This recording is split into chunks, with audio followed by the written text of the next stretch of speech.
I have to say, the stuff you sent over about sleep, uh, it's really fascinating stuff, really is. And that's what we're diving into today, the fundamental science behind sleep. Yeah, it is. It's really one of those essential parts of being human. Yeah, for sure. And based on everything you've sent, we're going to try to tackle a pretty central question here. Okay. What is the fundamental reason that we sleep? Yeah, Why do we need it? yeah. And then what happens when we don't get enough? Right, right. And the material really goes all the way from the deep evolutionary history of why we sleep to how it impacts our modern lives. So get ready because there are some really, I think, surprising discoveries in here. And I think by the time we're done, you'll have a much clearer picture of why sleep is so vital. It's not just a pause button on your day, it's so much more than that. It really is. So, where should we start unpacking all this? Well, I think it's helpful to start with a pretty striking reality, Yep. and that is that sleep deprivation is not some niche issue. It is incredibly widespread, especially in developed nations. Your sources actually point out that 2 out of 3 adults in developed nations are not getting the recommended 8 hours of sleep per night. Yeah. It almost feels like the norm now, like in our busy, always on society, not getting enough sleep is just, part of life. But what this research points out, the fallout from that is anything but normal. It's actually pretty alarming when you look at the details. So let's start with the immune system. The research you sent shows that a weakened immune system from a lack of sleep can actually more than double your risk of cancer. Yeah. Double. That's huge. Is that for all cancers or are there specific types that are more affected? Yeah, so it seems to highlight a general increased susceptibility because your immune response is compromised. But what's fascinating is that it actually connects to this larger trajectory of our long-term health. Yeah. It actually shows that consistently not getting enough sleep is a significant contributing factor to developing Alzheimer's disease. Right. And it's not just over years of deprivation. It actually shows that even moderately reducing your sleep for just 1 week Mm-hmm. can actually throw your blood sugar levels so far out of whack that you would be classified as pre-diabetic. A week. Yeah. Wow, that's amazing. Imagine that, just 1 week of slightly less sleep and you're already in that pre-diabetic state. Yeah. That's scary. And then you look at the broader physical health impacts. The sources show that there's an increased risk of cardiovascular disease, stroke, heart failure. Basically, our coronary arteries get narrowed and blocked. And, it's like sleep is this silent guardian of our physical well-being. And we're just constantly, pushing it aside. Leaving it out in the cold. Yeah. Yeah, exactly. And if we kind of zoom out and look at the bigger picture, it shows that sleep is not just a physical requirement, it's very deeply integrated with our mental health as well. Right. These sources point out that disrupted sleep actually contributes to major psychiatric conditions, depression, anxiety, and even, tragically, an elevated risk of suicidality. So it really underscores that this is about a truly holistic impact on our overall well-being. Yeah. And then there's this really scary statistic about drowsy driving. Hundreds of thousands of accidents and fatalities every single year. The sources actually point out that it exceeds the combined toll of alcohol and drugs. Wow. And then the fact that somebody dies every hour in the US due to errors linked to fatigue. One death per hour. Yeah. I mean, it's one of those things where you hear the statistics and it just hits you. This isn't just, a personal inconvenience. It's got huge public safety implications as well. Well, and all of this actually raises a pretty fundamental question. Okay. With all of these absolutely critical functions that sleep seems to play, Yeah. why do we even do it in the first place? Yeah. For millennia, science really couldn't explain this basic drive to sleep, unlike our very clear, obvious need for things like food or water or reproduction. Right, right. It really is an evolutionary puzzle. I mean, when you think about it, sleep from that angle seems totally counterintuitive. Right. I mean, for most of our evolutionary history, being asleep meant you couldn't find food, you couldn't socialize, you couldn't reproduce, you couldn't take care of your kids, Right. and crucially, you couldn't protect yourself from becoming somebody else's dinner. Yeah, So it seems like a huge vulnerability. exactly. From an evolutionary perspective, to dedicate that much of your day to essentially being unconscious, it seems like a huge disadvantage. Yeah. And so it really makes the profound importance of sleep even more evident. Yeah. So this is where it gets interesting. This emerging research that's highlighted in the sources, it actually shows that sleep might be the single most effective thing that we do to reset our brains and our bodies on a daily basis. Right. They actually call it contra-death, Yeah. which I know it's a pretty dramatic term, but it really highlights how crucial sleep is to our survival. Yeah. And to our ongoing well-being. And what's really fascinating is that this critical information about the dangers of not getting enough sleep, the sources argue that it hasn't really been effectively communicated to the public. Hmm. So it's this big oversight in our health conversation. Yeah, it's amazing. With all this evidence, you'd think that we wouldn't think of sleep as something we could cut back on. Yeah. But yet we constantly do. We wear it as a badge of honor almost, Right, yeah, like it's something, to be proud of, but Yeah. it's clearly not. It's a necessity. It's not a luxury. Right. So, how does our body actually regulate this need for sleep? Let's get into the science a bit here. What the sources take us back to 1729 and to a very curious experiment by Jean-Jacques Tortue de Méran.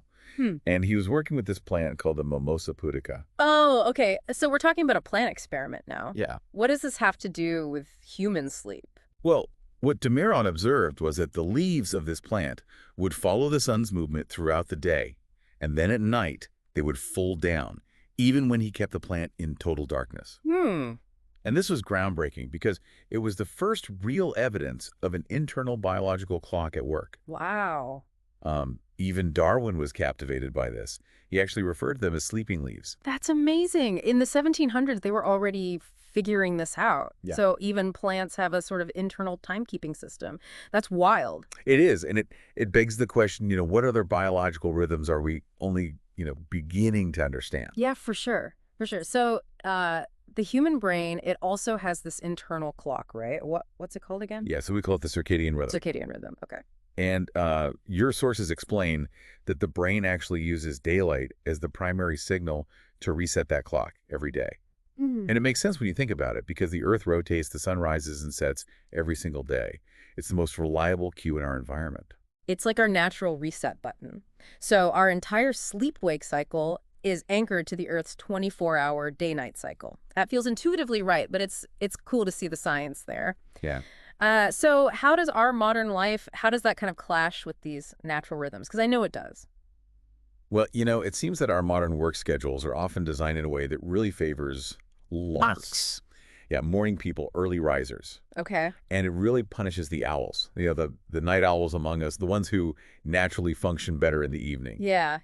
The struggle is real. It is. And unfortunately for owls, the consequences can be pretty significant. They often end up in this chronic state of sleep debt. Yeah. And that translates to a higher risk of a whole range of problems. We see higher rates of depression, anxiety, diabetes, even things like cancer, heart attack, stroke. Wow. So it's not just about feeling tired. It's really about, genuine health implications. Right. So, what you're saying makes me think, like, we need to be more aware of different chronotypes and not try to force everyone into this early bird schedule. Absolutely. Yeah.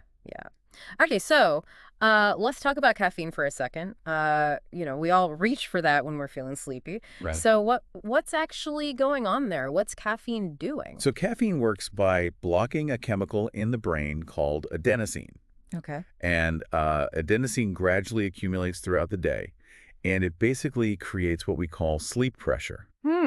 So you can kind of imagine it like tiny sandbags piling up in your brain throughout the day. I like that visual. Yeah. The more you're awake, the heavier that load gets, and the more you feel that urge to sleep. So caffeine is like, it's stopping those sandbags from piling up. Exactly. That's a good way to put it. And what's really interesting is that we don't all process caffeine the same way. Oh, okay. Our genes actually play a role in how quickly our bodies metabolize caffeine. Some people clear it very quickly, they're rapid metabolizers, and others are much slower. And as we age, that clearance rate also slows down. So that explains why some people can have coffee after dinner and sleep like a baby, and others are, up all night. Yeah, exactly. Yeah. And your sources also make this point that the jolt we get from caffeine, that initial boost, eventually wears off. And what happens is we often end up relying on more and more caffeine to get that same effect. Right. And we create this dependency cycle. Right. We're essentially trying to, outsmart our bodies fundamental need for rest. Yeah. And it's not just humans, right? You mentioned a study earlier with spiders, and NASA did this study, right, with spiders? They did. It's a very curious study, but it actually shows that spiders, given caffeine, they spun these really chaotic and ineffective webs. Compared to what? Like, were there spiders that weren't given caffeine? Yeah, they were given other substances. Okay.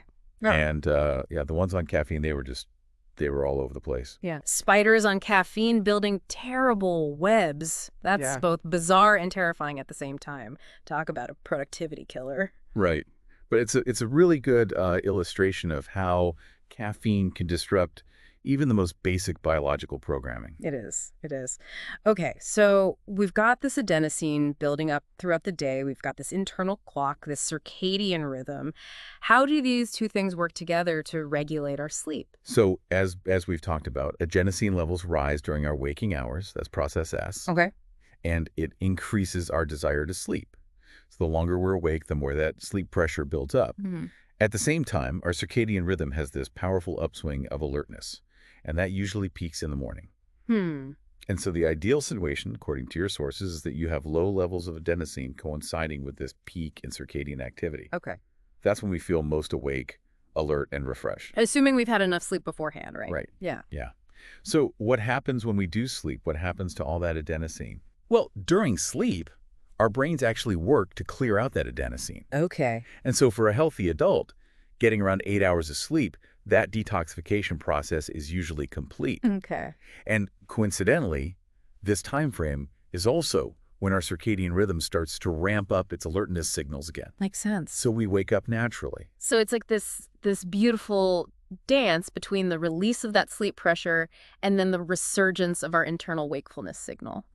Exactly. That's pretty amazing. It is. It's a very elegant system. Yeah. Okay, so let's talk about like what actually defines sleep. Like, how do we know if somebody's really asleep? Your sources use this example of, let's say we walk into a room and we see Jessica asleep on the couch. How do we know she's actually sleeping? Okay. She's not in a coma. She's not just, unconscious. Right. So it's not simply about physical stillness. Your sources really delve into the world of brainwave activity here. And they explain that during deep NREM sleep, which is also called slow wave sleep, the electrical activity in the brain drastically slows down. Okay. It actually becomes about 10 times slower than when we're awake. Wow. Yeah. 10 times slower. That's a huge difference. So what's going on during those slow waves? So those slow brain waves, they also become very synchronous and very reliable. Okay. And there's this really cool analogy they use. Imagine a football stadium full of people. And during wakefulness, everyone's having their own individual conversation. Okay, yeah. But then during deep sleep, the whole crowd shifts to this unified rhythmic chant. A unified chant of brainwaves. Yeah. I love that image. It really shows how it's this active and coordinated electrical harmony across the entire brain. It's not just this passive shutdown. Yeah. So even though outwardly we look still, deep sleep is really this active and organized state. Absolutely. And this orchestrated electrical activity is actually what explains why we lose awareness of the outside world. Okay. The thalamus, which is like this sensory gateway in the brain, it actually blocks the transmission of sensory signals to the cortex during sleep. So not only do we lose awareness of our surroundings, but it allows the cortex to relax into this deep, slow wave sleep. So it's like this focused internal state, necessary break from processing all those external stimuli. Absolutely. Okay. What about REM sleep? We haven't talked about that yet. What's happening in the brain during that stage? So REM sleep, the brainwave activity there, it's very different from the slow, rhythmic waves of deep NREM. Okay. It actually looks a lot more like the activity we see when we're attentively awake. Really? In fact, some brain regions are even more active during REM sleep than when we're consciously alert. More active while dreaming than while awake. Yeah. That's wild. What's the point of that? I mean, we'll get into dreams later, but that difference is really something. It really highlights that sleep is not this one uniform state of inactivity. It's actually this dynamic sequence of different stages. Right. And each of those stages has its own unique brain activity patterns and its own specific function. Okay. So it's like a whole symphony of activity happening throughout the night. Exactly. Okay.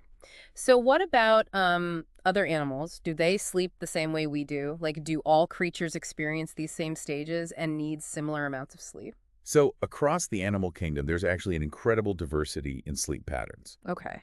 And the amount of sleep that an animal needs, it seems to be influenced by lots of factors. Hmm. Their diet, whether they're predator or prey, their social structures, their metabolic rate, Yeah. even the complexity of their nervous system. That makes sense. I mean, an animal that's grazing all day and constantly looking over its shoulder for predators, it probably can't afford to sleep for 8 hours straight. Right. And then you have these really extraordinary adaptations, Hmm. like cetaceans, dolphins, and whales.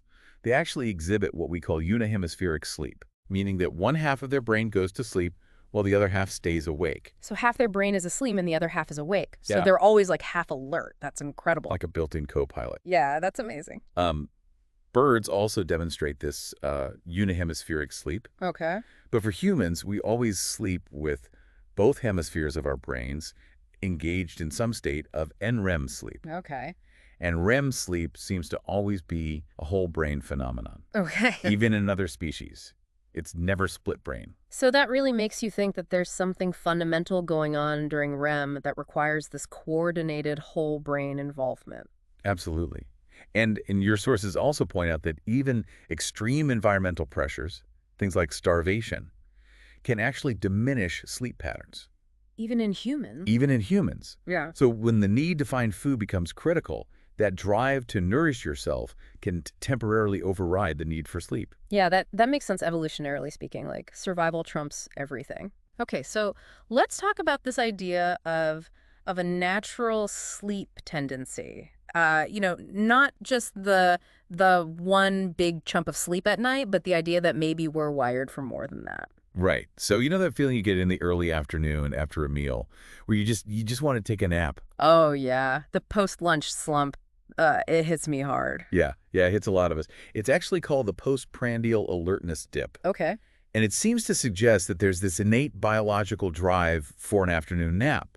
And so this biphasic sleep, this idea that we would have a longer sleep at night and then a shorter nap in the afternoon, that might actually be our more natural sleep pattern. So our modern society with our, go, go, go mentality, we're actually going against our natural inclination for a midday rest. It seems that way. And your sources even mention this historical practice in Western Europe during the 17th and 18th centuries. There's this thing called first sleep and second sleep where people would actually wake up in the middle of the night for a couple of hours. Wake up in the middle of the night for a few hours. Yeah, and then go back to sleep.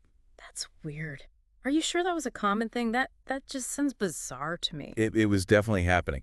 But the sources kind of argue that it was more of a cultural phenomenon, influenced by the availability of light, social customs, things like that. Okay. It doesn't seem to be this deeply ingrained evolutionary pattern. Okay. So more of a cultural quirk than anything else. Right. And when we look at anthropological studies of pre-industrial culture, we don't see that same pattern. Okay. What we tend to see is a pattern of nighttime sleep followed by an afternoon nap. Okay. Yeah, makes sense. And that seems to be more aligned with our basic human biology. Yeah. I mean, I think about siesta cultures, where afternoon naps are just a normal part of the day. Exactly. It seems like they've got it figured out. They do. Even store hours in Greece, for example, they often close during the midday, accommodating this nap time. Yeah. So going back to our evolution, what factors might have shaped human sleep patterns specifically? Well, the discovery of fire probably played a big role Okay. because it allowed, early humans to sleep on the ground more safely. Yeah, it protected them from falls, but they were still vulnerable to predators, right? Right, exactly. And so because of that, our sleep probably evolved to be shorter in duration, but much more intense. Okay. And particularly the amount of REM sleep increased. So we essentially traded, longer periods of lighter sleep for shorter bursts of really deep, powerful sleep. Exactly. And your sources really highlight this link between this increase in REM sleep and the rapidly developing brain of early hominids. It seems like these two things were very closely connected. Okay, let's dive more into this REM sleep. It's fascinating. What are some of the vital roles that it plays? You mentioned emotional processing, right? Right. It seems that REM sleep can actually decouple the emotional charge from our memories.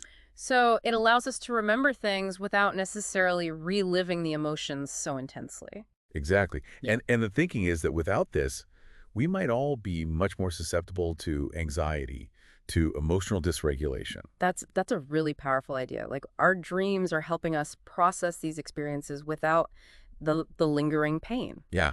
And then there's the role in creativity. Oh, yeah. Your sources describe how REM sleep takes all this new information we've learned and combines it with our vast library of experiences, creating these novel links and insights. It's like our brain is doing this internal brainstorming session while we dream. Yeah, exactly. And that's maybe why we have these aha moments after sleeping on a problem. Right, It's right. like that REM-driven processing at work. Wow. And then you mentioned brain development. REM sleep plays a role in that as well, right? Yeah, especially early in life.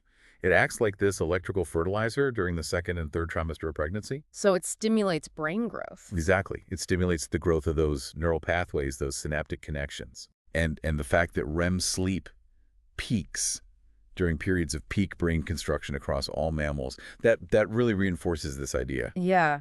And you even mentioned studies showing that disrupting REM sleep in infant animals can actually hinder brain development. Absolutely. Wow. That's a pretty profound finding. It really highlights how critical REM sleep is. Yeah. And then there's also this potential link to autism. Your sources point out that people with autism often have a significant deficit in REM sleep. Okay. And there's ongoing research exploring if that's a contributing factor. Okay, so some more to come on that. Yeah. But what they did find is that depriving infant rats of REM sleep actually leads to more social withdrawal later in life. That's a compelling link. It certainly suggests that there's a connection between REM sleep and social development. And speaking of development, you also mentioned alcohol Right. and how it can suppress REM sleep in fetuses and newborns. That's a really important takeaway for expectant mothers. Yeah, absolutely. And finally, as we move into adolescence, there's this process of synaptic pruning. Okay. That's where the brain is kind of refining its connections, getting rid of the unnecessary ones. Okay. And deep NREM sleep intensity, it's actually increases during this period. So it's helping to shape the brain, as teenagers transition into adulthood. Exactly. And it seems to play a crucial role in that shedding of connections, especially in the frontal lobe. So sleep isn't just about resting, it's actually actively shaping and refining our brains throughout our lives. Absolutely. Wow. Okay, so let's shift gears a bit and talk about how sleep changes as we age, as we get into midlife and older age.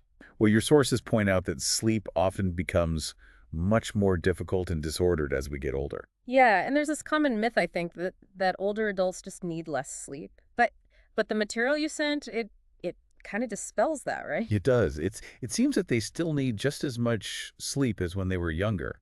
The problem is they're not as good at generating it. So they need the same amount of sleep, but they're not getting it? Right. And this is reflected in their lower sleep efficiency. That's the amount of time they're actually asleep while they're in bed. Okay. And it's not just an inconvenience. It's actually linked to a higher mortality risk, Wow. even when you control for other factors. So getting less sleep as we age is actually associated with a shorter lifespan? Seems that way.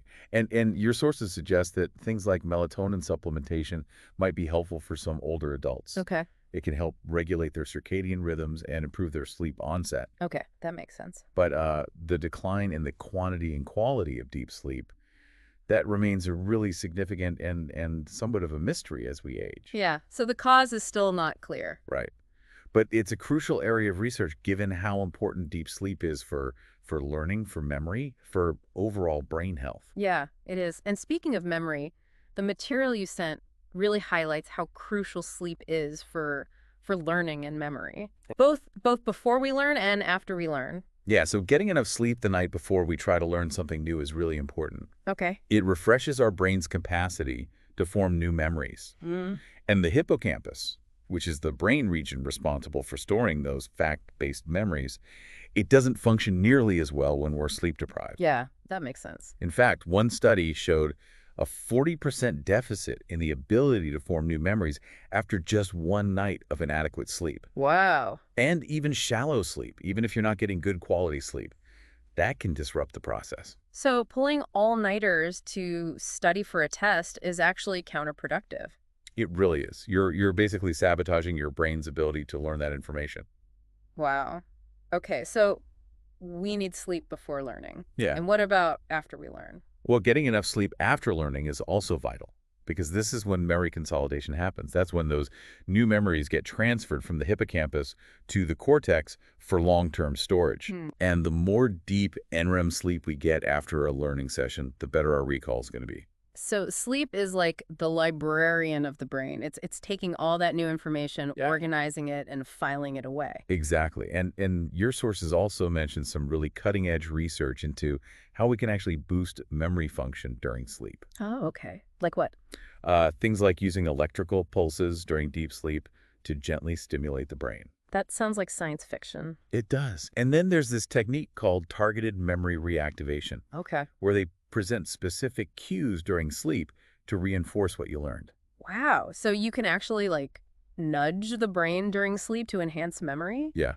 And then there are these things called sleep spindles. These are brief bursts of brainwave activity that happen during NREM sleep. Okay. And it seems that they play a role in strengthening the most important memories. They kind of create these communication loops between the hippocampus and the frontal lobe. Wow. So our brains are active and selective even while we sleep. Absolutely. Huh. And it's not just about remembering facts, right? Right.